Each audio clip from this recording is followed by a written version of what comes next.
आईंची काळजी घ्या, आम्हा साऱ्यांचे नमस्कार सांगा. या बरोबर. तर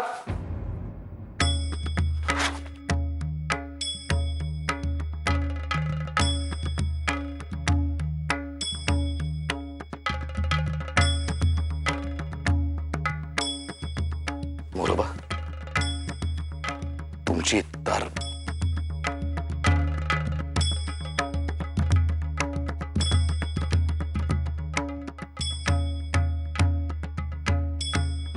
अहो, काय झाले? कोणाची तार? आजींची तब्येत जास्त झाली आहे.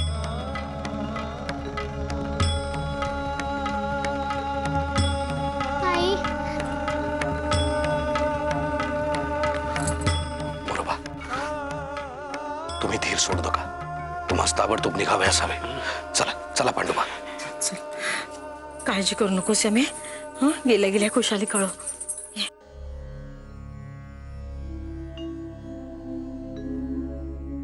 माई कशी आहे? आता काहीसे सावरलेत. हा, तार केलीत? हो, दोन्ही ठिकाणी तार केली आणि तुम्ही सांगितल्याप्रमाणे आजी अत्यवस्थ आहे असेच कळविले. बरे केलेत. कुर्लेकरांना तार मिळेलच, पण माधव फिरतीवर आहे त्यामुळे मुक्काम म्हणण्यापूर्वीच तार पोहोचली तर बरी होईल. अरे देवा. नाही, तुम्ही काही चिंता करू नका. दुसऱ्या मुक्कामही तार पाठवण्याची व्यवस्था केली आहे, त्यामुळे इथे नाही तर तिथे मिळेलच. हे बरे केलेत.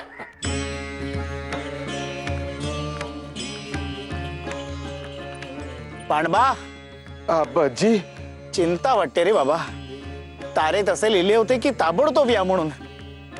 म्हणजे आईची तब्येत. नाही वय वय काय आहे की म्हणजे काळजी वाटणारच हो माणसाला, पण आपण धीर सोडून कसं चाललो. त्यांची तब्येत थोडी बिघडली असेल म्हणूनच तार पाठवली ना त्यांनी.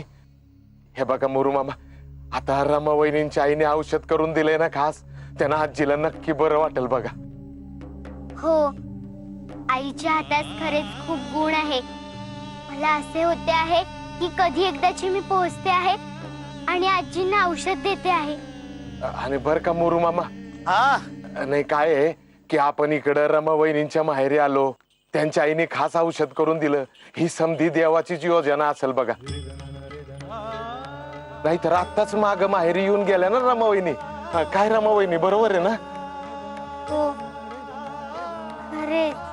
हो हो, तसेच असेल. आईच बरे वाटू दे म्हणजे झाले.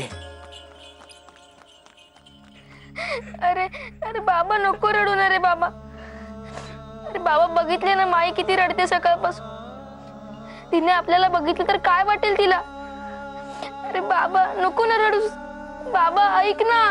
बाबा, दुर्गा अक्का बघ ना किती रडतोय सकाळपासून. तिला समजव ना. बाबा, अरे तू असा रडत राहिलास तर आजीला वाईट वाटेल ना.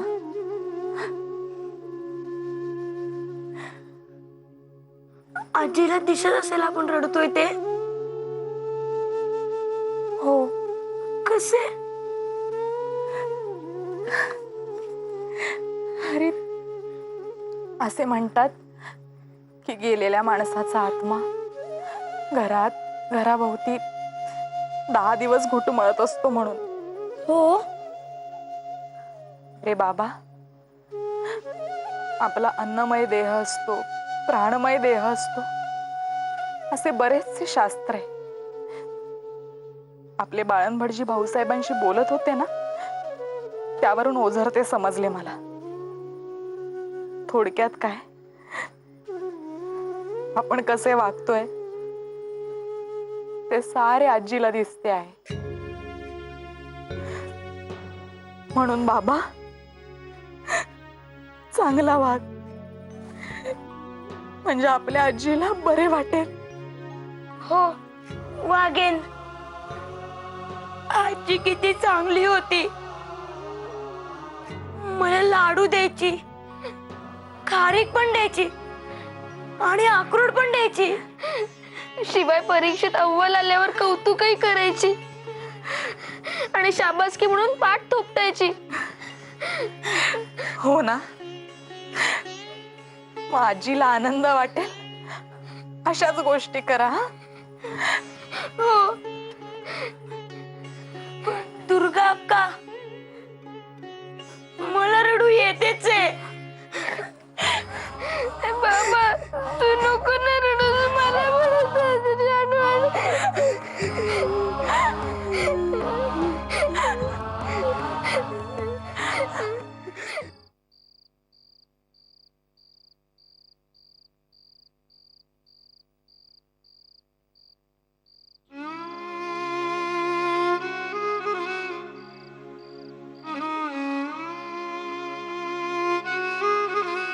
माईसाहेब,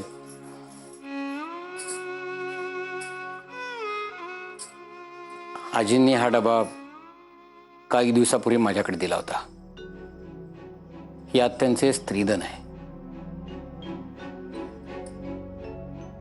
त्याचे आता मी काय करू? आईचे म्हणून जे काही होते त्यावर आता मोरू आणि अहिल्याचा हक्क आहे. त्यांच्यापाशीच द्या ते.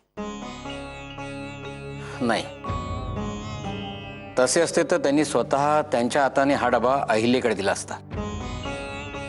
माझ्याकडे देण्यामागे त्यांचं काही कारण होतं. कारण एक विश्वासू, जबाबदार आणि वडील व्यक्ती म्हणून त्यांनी माझी निवड केली. या स्त्रीधनाचा विनियोग कसा व्हावा याबद्दल त्यांची काही ठाम मते होती.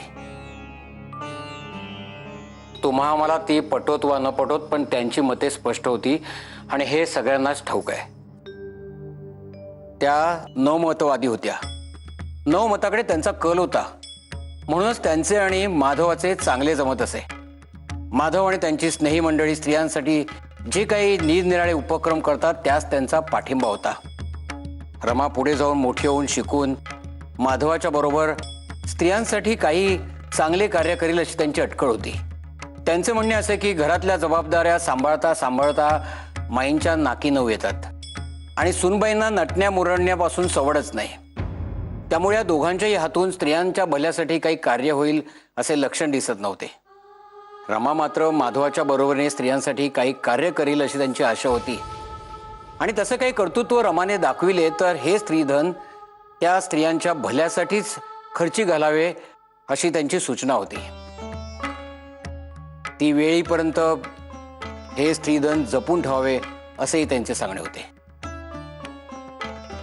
कल्याणच आहे, नाही म्हणजे आजीच्या एकूण थाटाशी हे सुसंगतच आहे. पण मी काय म्हणते माई, उद्या रमा शिकेलच कशावरून? आपल्या घरात भाऊसाहेबांसकट रमा कोणालाही मड्डम झालेली आवडणार नाही. आपला सगळ्यांचा विरोधच असणार आहे. स्पष्टच बोलते. आता सगळे इथे उपस्थित आहेत म्हणून बोलते. मागाहून कोणाच्याही मनात खल नको. असे जर झाले तर काय करणार माई? तसे काही झाले तर माधवाच्या सल्ल्याने अशी एखादी स्त्री जी चाकोरी बाहेर जाऊन स्त्रियांसाठी कार्य करेल तिच्या हाती हे स्त्रीधन सुपूर्द करावे असे त्यांचे सांगणे होते. कोणत्याही परिस्थितीत हे स्त्रीधन निराधार स्त्रियांच्या भल्यासाठीच खर्ची पडावयास हवे हे नक्की. मला वाटते बाळंभटजी, तुर्तास तुम्ही तो डबा तुमच्यापाशीच ठेवावा.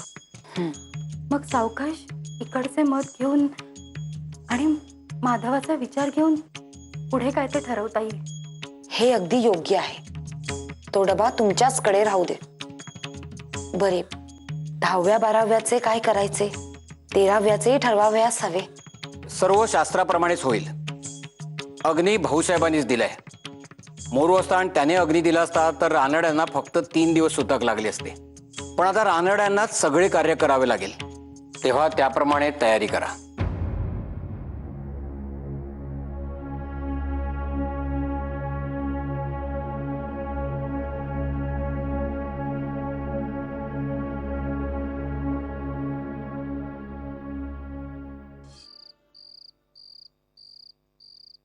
आजींचे ऐकल्यापासून यमूचा चेहरा अगदीच काळवंडून गेला होता. मलाही हुरहुर लागून राहिली आहे. लक्षच लागत नाहीये कशातच. साहजिकच आहे. मन उदास झाले आहे हे खरेच, परंतु मनात वाईट विचार आणले म्हणजे अधिकच खचल्यासारखे होते. म्हणून आपण असेच समजावयाचे की तुमचे औषध घेण्याकरताच यमी इकडे आली होती. मंडळी तडकच निघाली आहेत आता, त्यामुळे तुमचे औषध वेळेवर आजींपर्यंत पोचेल आणि त्यांना लवकर बरे वाटेल. पहा तुम्ही निरोप येतो का नाही ते. तसेच होऊ दे रे सागरेश्वरा, तसेच होऊ दे. तसेच होईल.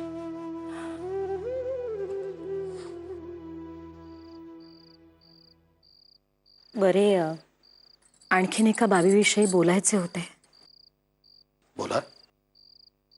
म्हणजे मी पांडुदादांकडे रानाड्यांकडची चौकशी केली, तसे सगळे व्यवस्थित आहे. फक्त यमीच्या अभ्यासावरून तिथे 2 तट पडलेले दिसत आहेत.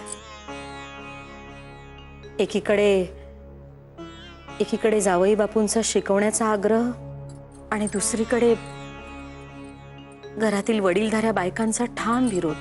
यमूची अवस्था अगदीच दोलायमान झाली असेल. आणि यापैकी कोणाचेच म्हणणे तिला डावलता येत नसणार. अगदी इकडे आड आणि तिकडे विहीर अशी अवस्था झाली असणार यमीची. तसे मी तिला समजावले. म्हटले, नवऱ्याचा शब्द मोडू नकोस आणि वडीलधाऱ्या बायकांची तंटा करू नकोस.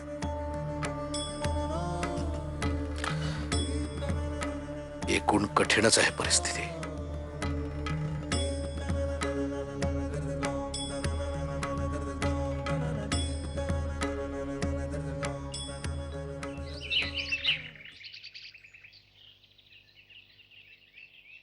अहो सोमन मावशी, किती वेळ ते तांदूळ वाळवताय? तुम्हाला भाजी ना निवड्या वेळेस सांगितली होती मी स्वयंपाकघरात. मग जा बरे. बसल्यात नुसत्या इथे.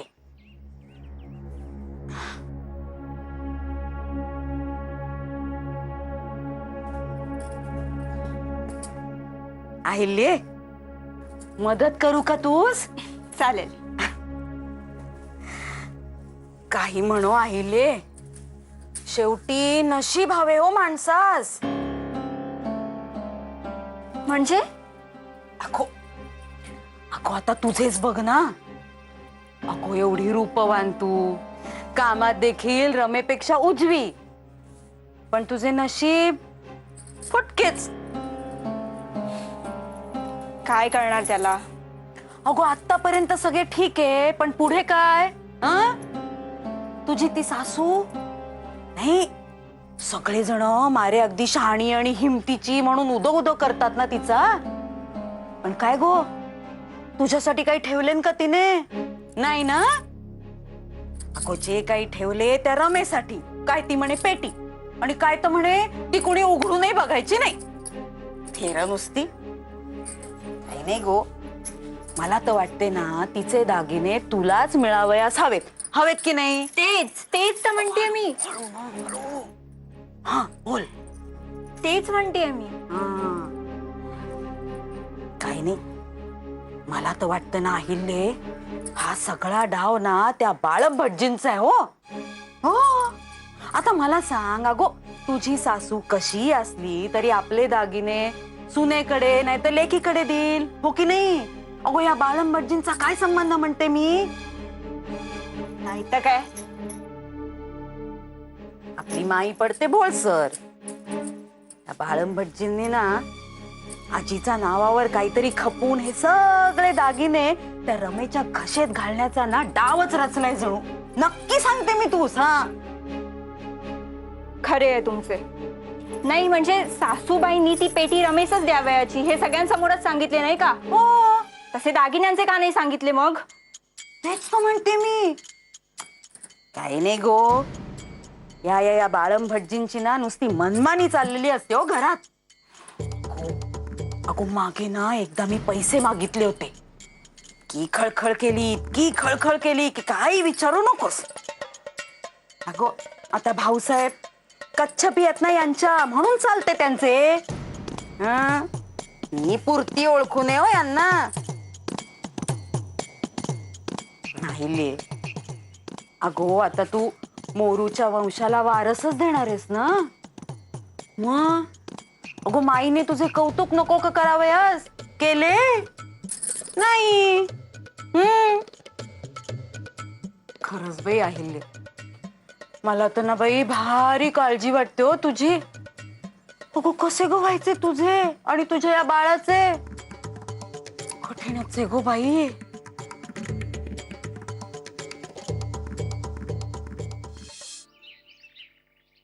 दुर्गावंश. आलीस रमा? हो, नमस्कार करते. दुर्गावंश, मी आजींसाठी हा काढा आणलाय. आता त्यांना लगेच आराम पडेल. मी लगेच देऊन आले त्यांना. रमा, रमा अगं थांब. दुर्गाक्का, आईच्या तब्येतीचं तारेने कळले होते. कशी आहे आईची तब्येत? आजी, बोला ना, काय झालं? काय झाले? मोरू मामा, आपली आजी सोडून गेली आपल्याला. अरे देवा, सावरा मोरू मामा, सावरा स्वतःला, सावरा मोरू मामा, सावरा स्वतःला. आई, आई, आई. सोमन काकू, अहिल्या मामी, हे बघा, मी आजींसाठी औषधे आणली आहेत. आता त्यांना लवकरच आराम पडेल. मी लगेच भेटून आले त्यांना.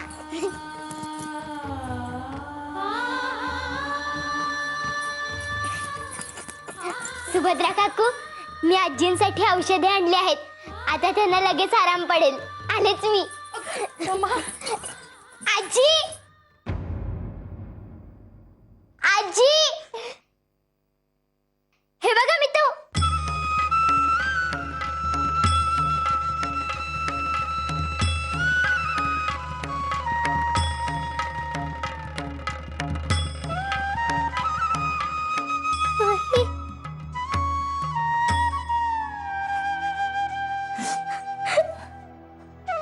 आजी, रमे,